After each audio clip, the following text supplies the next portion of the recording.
Uma pesquisa divulgada por uma organização que atua na defesa dos direitos da criança e do adolescente apontou que 1 em cada 3 adolescentes já sofreu violência sexual pela internet. A maior parte dos crimes foi cometida por meio de aplicativos de mensagem. Natália Dielu vai conversar com a gente sobre esse assunto, porque a exposição de crianças e adolescentes na internet preocupa demais, né? Eles precisam ser protegidos, Natália. É verdade, Maristela, e a internet, né, é um ambiente muito perigoso para essas crianças e adolescentes, porque existem muitos meios, né? Como você falou, existem os aplicativos de mensagens, também as redes sociais e até os jogos online, né? Onde essas crianças e adolescentes se comunicam ali online com outros jogadores, e aí nessas situações podem ter agressores sexuais, abusadores que se aproveitam daquele ambiente para explorar sexualmente aquela criança, para colocar ela numa situação de abuso. Então é muito importante a gente sempre tratar esse assunto, né? E os pais e as famílias, os cuidadores, né, de maneira geral, refletirem sobre a importância de ficar atentos a esse uso, né, da internet por parte das crianças e dos adolescentes. Essa pesquisa traz esses dados, mas cotidianamente a gente também vê casos em que essas situações acontecem da forma mais simples, que é até com interação numa rede social, um emoji mal intencionado, até para situações mais complexas, como o uso da inteligência artificial, né, que muitas vezes pode colocar aquela criança, o rosto daquela criança, daquele adolescente, numa situação que não é real, né, numa situação forjada, né, manipulada pela inteligência artificial. Então, essa pesquisa traz esses dados. A gente esteve nas ruas também para ouvir algumas famílias sobre os cuidados que essas pessoas tomam com seus filhos menores de idade. Vamos acompanhar a reportagem. Ambientes públicos, praças, parques, lugares feitos para se divertir, passar o tempo e interagir. Algo que muitas crianças e adolescentes também buscam hoje na internet. A internet é como um espaço público, né? É um espaço público, assim como praças e ruas, né? E a gente tem que pensar que não são só as crianças e adolescentes que estão navegando na internet, mas também vários criminosos. Numa geração totalmente conectada com as redes sociais e jogos online, o tempo navegando na internet é muito maior e também traz alguns riscos. Uma pesquisa do Child Fund, Fundo da Criança no Brasil, aponta que 1 a cada 3 adolescentes e jovens já sofreu algum tipo de violência sexual online. Uma violência que se apresenta de várias formas. A pesquisa explora 2 formas de violência sexual online, com interação e sem interação com um agressor. Entre os aplicativos usados durante casos de violência, 55% dos adolescentes que tiveram interação com agressores usaram WhatsApp e Telegram. Os agressores são principalmente homens e 14% das interações são com agressores que residem na mesma cidade da vítima. O estudo revelou que os adolescentes passam, em média, 4 horas por dia interagindo em ambientes online, com troca de mensagens e jogos. A pesquisa foi feita com 8.436 estudantes, a maioria de escola pública e das regiões Nordeste e Sudeste.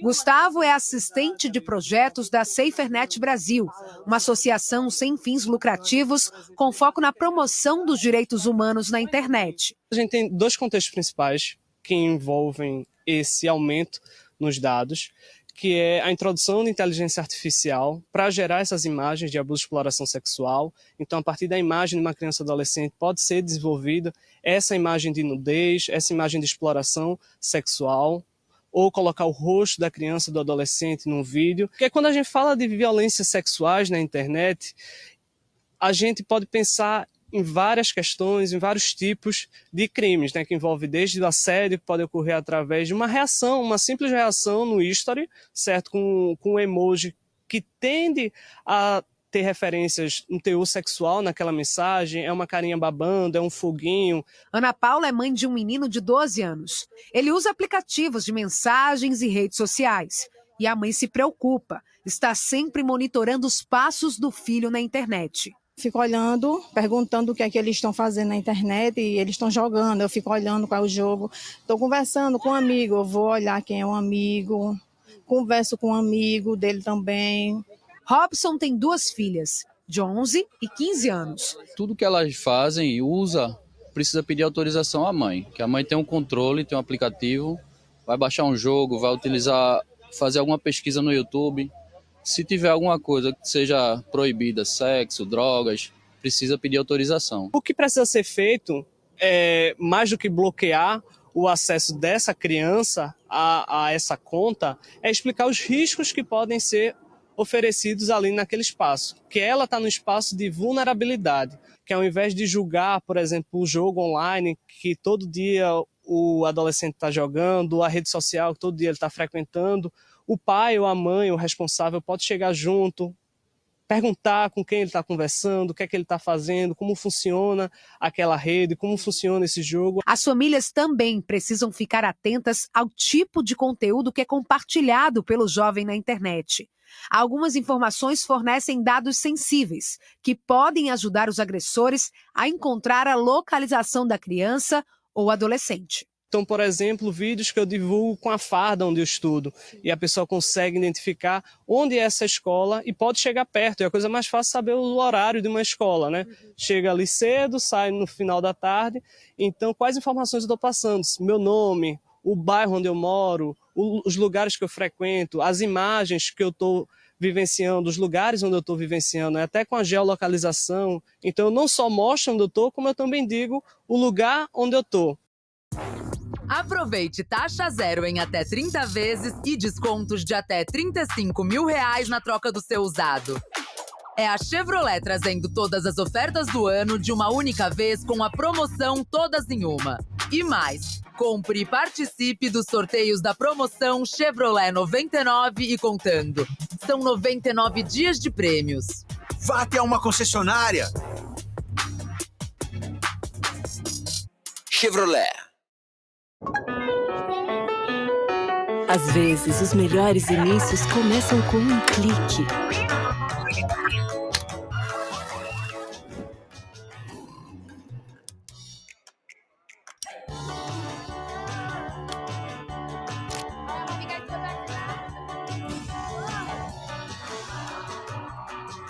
Clique agora para dar início à magia no Walt Disney World.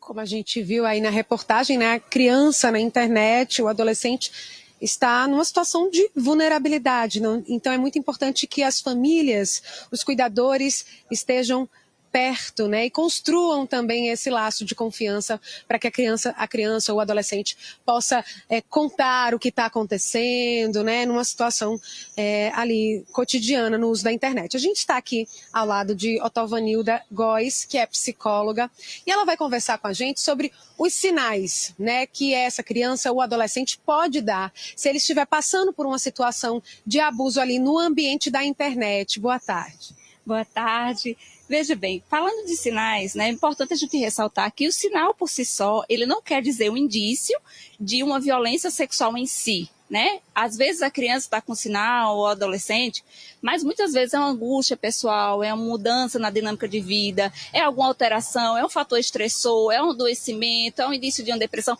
Tem vários fatores que podem desencadear vários sinais. Então, o sinal pelo sinal não é um indicador em si, por si só, de que esteja havendo uma violência sexual. Então, atenção para isso. Segunda questão relacionada ao sinal é que isso vai depender bastante de cada criança, de cada adolescente, porque cada sujeito é único. Vai depender dos recursos de enfrentamento que cada um tem, vai depender do tipo de violência que sofreu, há quanto tempo isso aconteceu, o tipo de acolhimento familiar que ela tem, o tipo de assistência da rede de proteção que foi ou não acionado. Então, depende de uma série de fatores para que a gente possa sinalizar. Isso aqui pode se tratar de um sinal de violência. Agora, isso não quer dizer que a gente não esteja atenta a alguns sinais que consideramos assim mais ou menos universais, ressaltando que por si só não é um sinal de violência. Por exemplo, vamos imaginar que uma criança esteja sofrendo de uma violência sexual, seja ela virtual, seja ela no ambiente físico, né, aqui de contato com o agressor.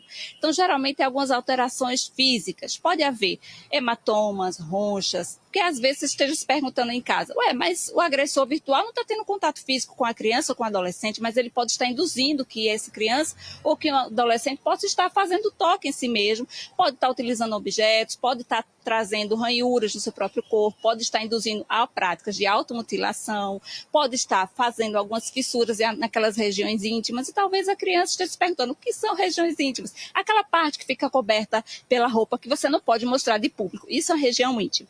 Então, veja, é importante que estejamos alertas a essas mudanças no corpo da criança, também às vezes dores difusas que se investiga clinicamente, mas que não se identifica do que se trata. Existem as doenças psicossomáticas, não quer dizer que todas elas sejam de cunho sexual, mas às vezes existe uma violação dos direitos da criança e de violência sexual ali por trás, é importante que se investigue.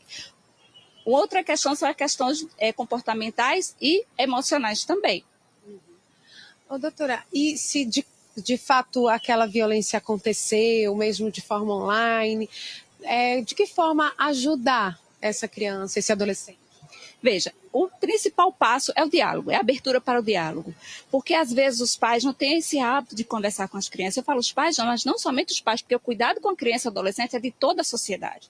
Né? Cabe aos profissionais de saúde, aos profissionais da escola, às pessoas que fazem parte de entidades religiosas, a todo mundo que tem contato com a criança. Então, o primeiro passo é o diálogo, é validar o discurso da criança, é entender o que aconteceu, como aconteceu, quando aconteceu e oferecer ajuda à criança a se colocar como uma pessoa que vai ser acolhedora e dizer, eu vou ajudar você, estou aqui, e ir com ela em busca dessa ajuda. E onde é que se busca ajuda? Unidades básicas de saúde, UPAs de modo geral, hospitais de grande porte. Você também pode estar discando Disque 100, Direitos Humanos Brasil, através do Telegram, que eles já vão encaminhar essa pessoa para um atendimento em WhatsApp privatizado e vai direcionar ali para os melhores encaminhamentos. Então, um conselho tutelar também é um lugar onde pode se buscar ajuda e, sobretudo, os profissionais de saúde e a psicologia. Né? O psicólogo é a pessoa mais indicada para se procurar ajuda. Muito obrigada, doutora Otovanilda Góes. Boa tarde para a senhora. Alerta importante, Maristela. Importante demais, Natália. A criança precisa dessa rede de proteção funcionando muito bem.